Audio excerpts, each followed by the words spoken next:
President Trump announced Thursday that he is pausing 25% tariffs on U.S. imports from Mexico and Canada that are covered under a 2020 trade agreement. The one-month delay comes just days after he imposed the tariffs. Natalie Brand reports from the White House.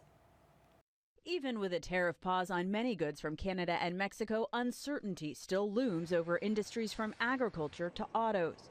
Kevin Hassett is the Trump administration's director of the National Economic Council. What do you say to businesses who say they cannot plan with the current uncertainty, and then farmers worried about losing market share since, China's announced those retaliatory tariffs on soybeans, corn, other products?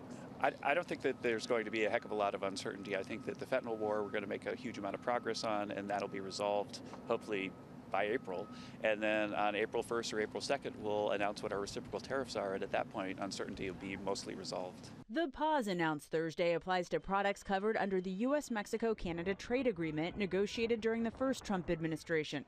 Imports from Mexico range from building supplies to meat, fruits, and vegetables. The White House says the pause applies to about 38% of goods from Canada. It does not apply to energy imports, which will be taxed at a lower rate of 10%, as well as potash, a key ingredient in fertilizer that U.S. farmers use. Ontario feeds electricity to Minnesota, Michigan, and New York. Ontario Premier Doug Ford says he's slapping a 25% tariff on that power starting Monday in response to President Trump's actions.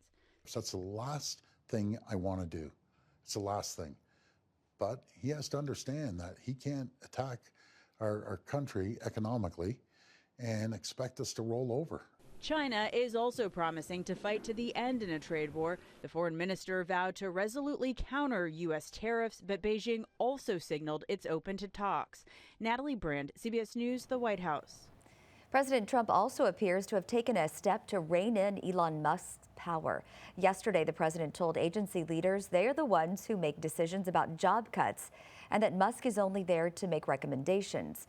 It comes as a new report says more than 62,000 federal jobs were cut in February, driven largely by Musk's Department of Government Efficiency.